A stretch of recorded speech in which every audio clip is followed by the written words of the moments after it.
O programa Fórum conversa sobre o uso de anticoncepcionais. No Brasil, 11 milhões de mulheres utilizam a medicação via oral. O controle sobre quando e como ter filhos é uma conquista que permite às mulheres assumir novos papéis na sociedade. Mas é preciso que cada uma conheça os prós e contras de cada método contraceptivo para que a escolha seja consciente e segura. Vamos assistir agora um trecho de um vídeo que mostra o caso de uma professora, Carla Simone, de 41 anos. Ela teve trombose por conta do uso de contraceptivo via oral. O caso ganhou as redes sociais e já foi visto por mais de 3 milhões de pessoas e foi ponto de partida para a criação da comunidade Vítimas de Anticoncepcionais, Unidas a Favor da Vida, que já possui mais de 78 mil seguidores. Eu tenho 41 anos e eu sofri uma trombose venosa cerebral. O que provocou minha trombose cerebral é o grande motivo de eu estar fazendo esse vídeo, que é o grande alerta. O que provocou a minha trombose cerebral foi o uso de anticoncepcionais. Eu tomava anticoncepcional há 6 meses para controlar miomas uterinos, para controlar a cólica provocada por miomas uterinos. O que eu não sabia é que eu corria um risco trombótico. Nenhum ginecologista em toda a minha vida jamais me falou que anticoncepcionais aumentavam o risco trombótico. Assim que eu comecei a tomar os remédios, eu senti muita dor de cabeça, mas como eu tinha tido sinusite e tinha sido diagnosticada com sinusite, eu acreditava que as dores de cabeça eram provenientes da sinusite. Trombose cerebral, trombose venosa profunda matam. Eu estou viva para contar a história, mas eu podia voltar. Por mim, essa informação devia vir estampada na embalagem do anticoncepcional. Quem conversa conosco sobre o assunto é Lisandra Paravidini, especialista em ginecologia e obstetrícia, e Oswaldo Barbosa Silva, subprocurador-geral da República. Doutor Oswaldo, o senhor me permite começar com a doutora Lisandra? Perfeitamente. Doutora, como é que a comunidade médica vem observando essa polêmica que surgiu em cima do uso de anticoncepcionais via oral? Bom, entre a comunidade médica, a gente tem visto realmente que isso tem gerado um certo pânico, eu acredito, entre as pessoas, porque a gente já sabe que realmente existe um aumento do risco do contraceptivo hormonal associado à trombose, mas esse risco é pequeno, a gente determina como pequeno. O risco numa população em geral é 1 para cada 10 mil pacientes, e para a população que utiliza contraceptivo hormonal combinado, esse risco aumenta de 2 a 4 vezes, então seria 2 pacientes em cada 10 mil usuários, né? Não são todos os contraceptivos hormonais que estão associados ao risco aumentado de trombose. Existem contraceptivos hormonais, inclusive, que não têm esse risco aumentado. E o importante é que se faça uma boa anamnese dos pacientes, um bom questionário, avalie quais são os pacientes que têm um risco aumentado, para que nessas pacientes a gente evite. Mas não em todas, porque a gente precisa lembrar que o contraceptivo hormonal veio realmente para melhorar muito a qualidade de vida e diminuir muito o número de gestações não planejadas. Essa informação não consta na caixa do remédio, mas na bula, mesmo os pequenos problemas são apontados, não é? São. Todas as bulas de todos os contraceptivos, eles têm realmente descrito esse risco aumentado de trombose, sim. Todos eles têm esse aumento do risco, essa porcentagem, inclusive, com a característica de que é um evento possível, mas de que não é um evento tão comum, que é um evento raro. Triste fenômeno que ocorreu com essa senhora professora, que prestou seu depoimento logo no início do programa, é um fenômeno raro. Ele é preocupante, mas ele é raro.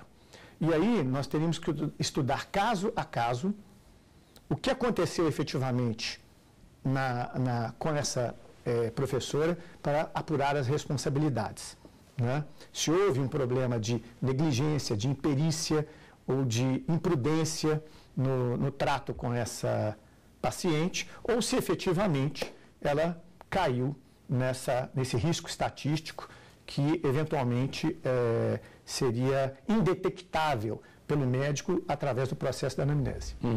Falemos do custo-benefício. Os comprimidos são o método mais utilizado pelas mulheres hoje? É pela facilidade ou seria pelo custo-benefício? Na verdade, é realmente o mais utilizado pelo custo mesmo financeiro. Ainda são alguns outros métodos hormonais, que não são em forma de comprimido, são mais caros financeiramente. Alguns não são distribuídos ainda pela rede pública de saúde. Então, os anticoncepcionais orais, eles têm, em geral, a distribuição nos postos de saúde. Alguns outros hormonais, como injetável, também tem, mas outros, como via vaginal, como implantes, como de hormonais, eles ainda não são fornecidos.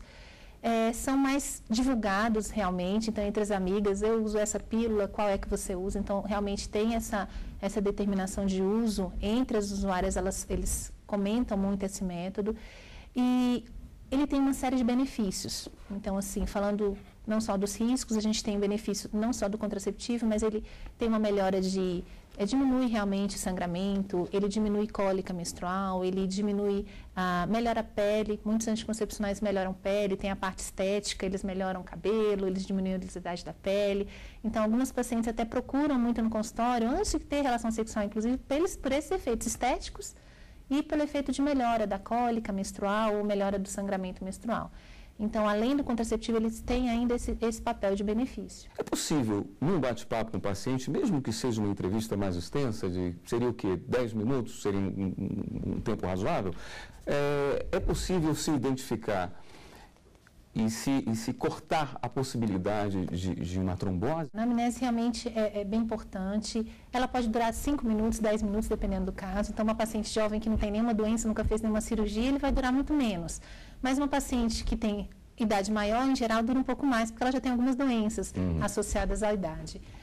Sim, é possível, porque existem alguns fatores de risco para trombose. Então, pacientes obesas têm um risco aumentado de ter trombose, pacientes tabagistas, elas têm um risco aumentado de 2,5 vezes até 3 vezes a mais riscos de ter trombose. Pacientes com idades avançadas, elas têm um risco um pouco maior de ter trombose também, 2 vezes maior.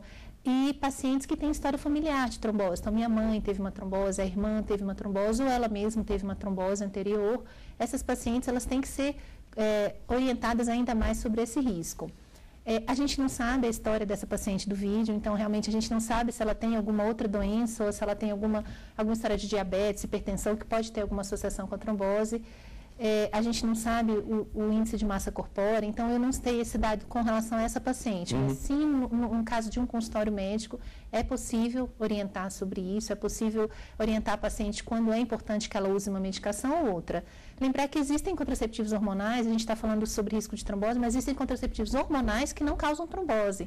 Então, a gente também não pode generalizar, porque todos os contraceptivos causam trombose, não tem essa generalização. Existem contraceptivos hormonais que não são associados à trombose. Então, nesses casos, a gente poderia utilizá-los sem nenhum risco. Sim.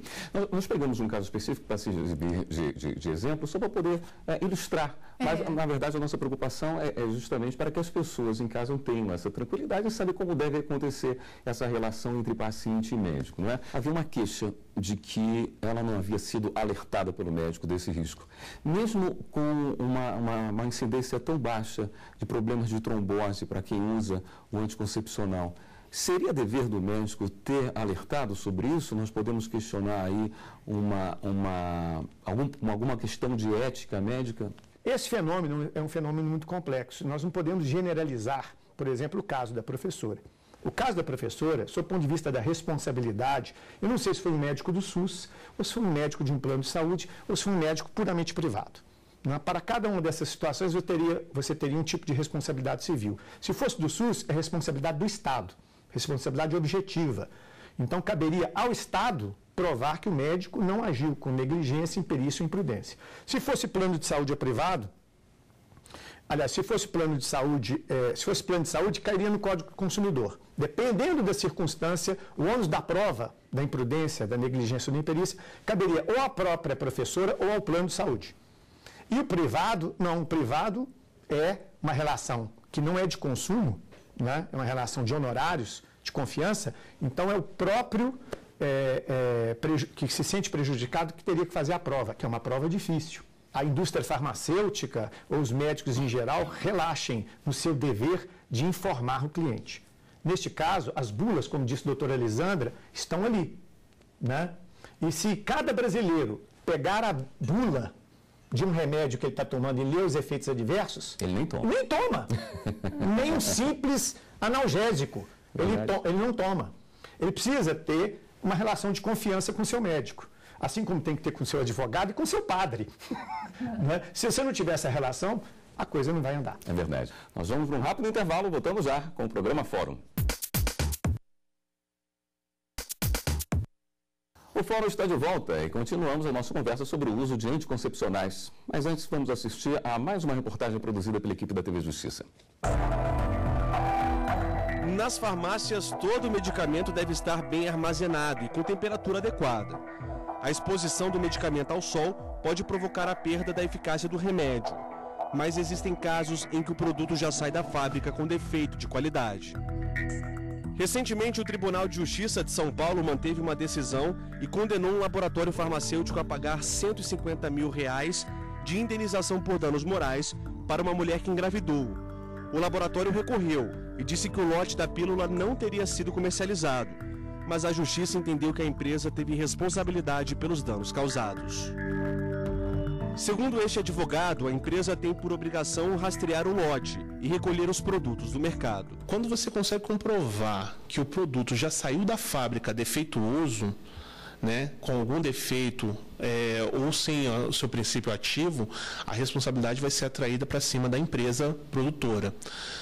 No entanto, quando se trata de medicamento, a gente tem que lembrar das possibilidades de armazenamento. Às vezes o produto saiu perfeitamente da empresa, mas foi mal acondicionado. Então, é muito importante que se estabeleça essa situação, esse nexo de causalidade entre a produtora e o produto defeituoso e o consumidor final. Bom, se você não acreditar no remédio do médico, aí também você está perdido, né? Nós trouxemos aí um caso que já é um caso diferente, talvez muito mais grave, que é o problema do medicamento vir com alguma falha. Nós tivemos alguns anos atrás um problema justamente com anticoncepcionais, não é? Que gerou uma série de indenizações, se não me engano... Na verdade, foi a talidomida. Eram os chamados filhos de farinha, não é? Não, nós tivemos um caso mais antigo da década de 60, é o caso da talidomida. A talidomida, a prescrição dela era... Eu não sei se era anticoncepcional, não me lembro, doutora. Não. Mas o fato é que ela causava severas deformações no feto. Sim, esse é um caso e também... Teve o caso também de uma fraude, e aí foi fraude mesmo, em que se lançou no mercado anticoncepcional, que não tinha nenhum princípio ativo. Isso gerou uma série de gestações não planejadas. Teve o caso famosíssimo do Vioxx, que era um anti-inflamatório, né? Que matava as pessoas do coração. Mais de 34 mil casos nos Estados Unidos. E a FDA, que é a Federal Drugs Administration, demorou 2 anos para tirar ele do mercado. E o Brasil demorou mais 2 ainda e tirou o Vioxx do mercado. Então, esses casos existem. O que eu queria me referir, e eu acho que é importante que o telespectador do programa Fórum saiba, é o seguinte: ninguém faz a defesa preliminar nem do paciente, nem do médico. O paciente tem o direito de ir à justiça. Se não tiver, se ele se sente vítima de um dano, ele deve ir ao seu advogado. Se não puder pagar o advogado, à Defensoria Pública, né? Se o dano é coletivo, pode ir à Defensoria Pública ou ao Ministério Público e levar o assunto ao Poder Judiciário. E há uma dificuldade de comprovação, não é? Também tem uma dificuldade de comprovação, né? Muitas vezes a pessoa vem a óbito e você não pode nem fazer uma pesquisa no cadáver para saber de que a pessoa morreu. Existem realmente várias causas de trombose que a gente ainda não tem pesquisa na medicina. Então, mais do que 50% das tromboses a gente não consegue determinar uma causa. Eu estava conversando antes com o Dr. Oswaldo, dizendo que eu tenho pacientes jovens de 20, 22 anos que nunca usaram contraceptivos e já tiveram vários casos de trombose, de derrames, AVCs. E a gente ainda não conseguiu determinar na medicina essas causas. Então, existe aí uma possibilidade de a gente ter estudos genéticos para frente, se determinar os genes de todas as doenças associadas a isso, mas a gente ainda não tem essas alterações todas ainda determinadas, mesmo que se fizessem todos os exames disponíveis na medicina.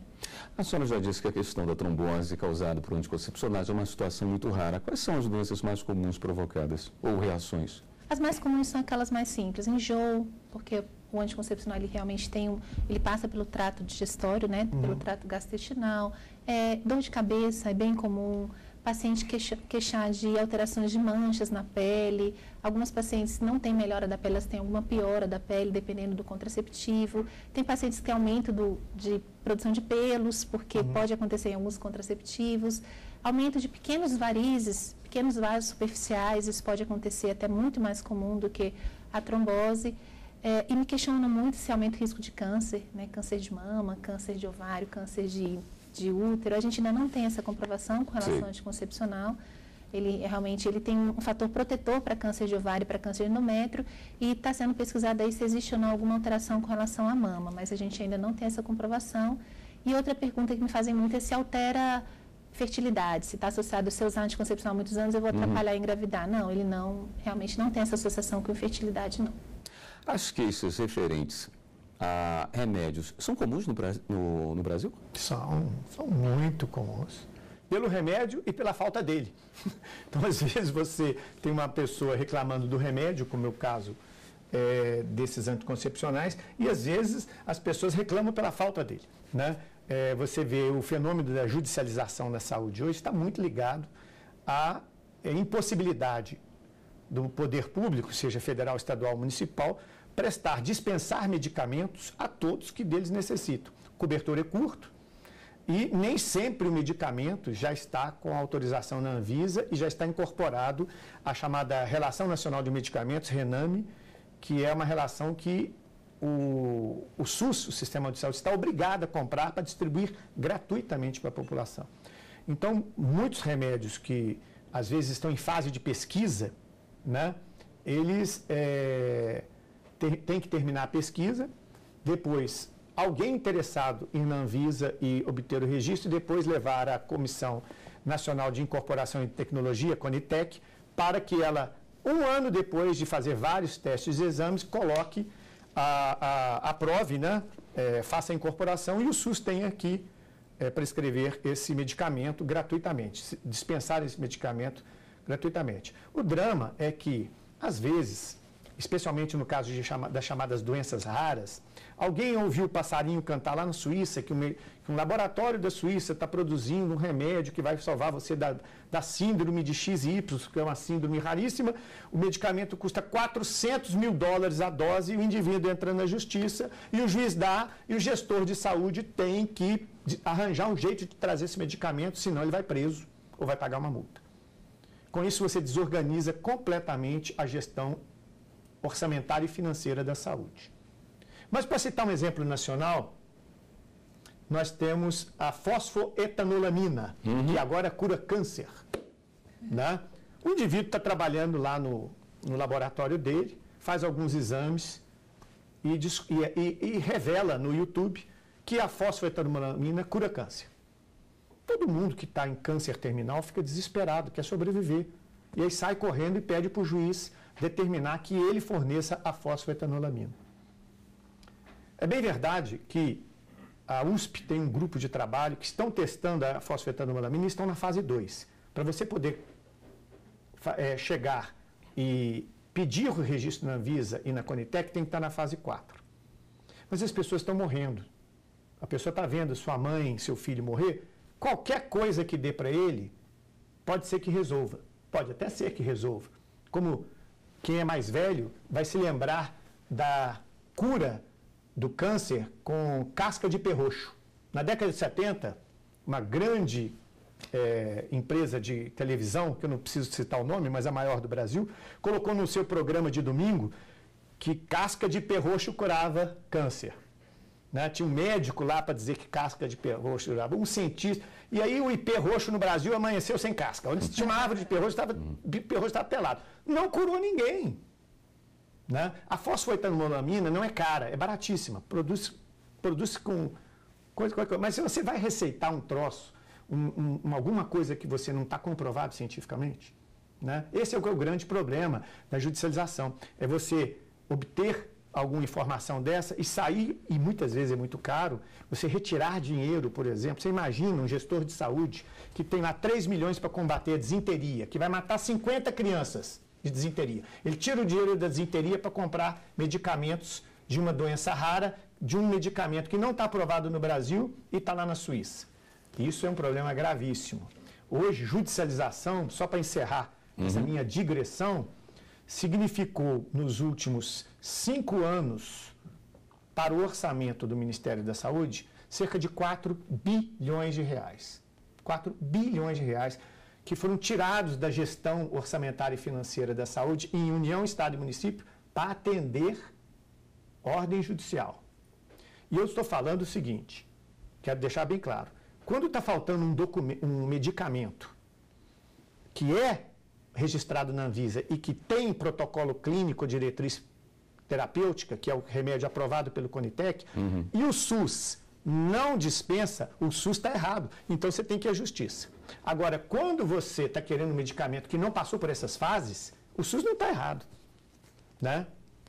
Então é preciso fazer essa distinção também, porque dentro desses 4 bilhões tem muita coisa que era obrigação do SUS cumprir, mas tem muita coisa que não era. Estamos chegando ao final do programa, eu gostaria de encerrar só com uma pergunta voltada à senhora, já que nós estamos falando tanto dessa proximidade da justiça com a área da saúde. Existem países que a quantidade de processos para profissionais da área médica é tão grande que às vezes se faz até um seguro. A gente não tem esse litígio todo, mas essa preocupação já existe dentro da classe médica? Se trabalha pensando com essas possibilidades, isso incomoda e atrapalha o dia a dia do profissional da saúde? Realmente é uma preocupação, sim. A gente sempre se preocupa em... A gente foi treinado e testado para que a gente desse o melhor atendimento para o paciente. E quando a gente vê que o paciente, às vezes, não se adequou, principalmente não teve essa relação de confiança e que precisou partir para uma judicialização, a gente realmente fica triste. É um processo que o médico ainda não sabe lidar. Eu espero que não ocorra como ocorre realmente em países externos, que a gente tenha esse nível de judicialização. Existe isso muito mais na obstetrícia do que na ginecologia, na verdade, nos partos. Porque nos partos realmente é uma catástrofe quando ocorre o óbito da materna, um óbito fetal. E se costuma, às vezes, pensar que a causa de óbito é culpa do profissional, óbito materno, óbito fetal. Então, nesse caso, ainda ocorre mais indicações e mais necessidade da justiça do que nos outros casos ainda, na parte da ginecologia, que é a minha área. Mas é uma preocupação, sim. É uma preocupação porque a gente tenta sempre fazer o melhor para o paciente. Eu tenho certeza que o médico que prescreveu esse anticoncepcional para essa paciente não prescreveu com a ideia de que iria trazer algum transtorno para essa paciente. Ele prescreveu realmente para tentar ajudar ou tentar melhorar o sangramento e de forma alguma ele quis prejudicar ou causar um derrame ou causar um AVC num paciente. A gente sempre se preocupa com a melhora clínica do paciente. É claro que tem formas de a gente evitar, tem formas de a gente diminuir, não é nem evitar, é diminuir essa chance de ter trombose, mas eu confesso que eu, mesmo fazendo a melhor anamnese, utilizando 1 hora do meu serviço de atendimento de um paciente, eu ainda não tenho segurança de dizer para ela que ela não vai ter trombose. Esse risco faz parte do dia a dia. Esse risco faz parte do dia a dia de qualquer tratamento e nós, como médicos, a gente sabe que isso pode acontecer. Eu também nunca tive um paciente que teve óbito materno, espero nunca ter, mas eu sei que isso pode acontecer independente do que eu faça para atendimento dessa paciente. Eu queria que ficasse isso, que a gente, de forma alguma, quer, como médico, tratar mal ou levar algum prejuízo para esse paciente, que, em geral, o que a gente quer realmente é que eles melhorem. Claro. É isso que a gente foi treinado. Doutora Lisandra, obrigado por estar aqui com a gente no programa Fora. Doutor Oswaldo, muito obrigado pelos seus esclarecimentos. O programa de hoje fica por aqui.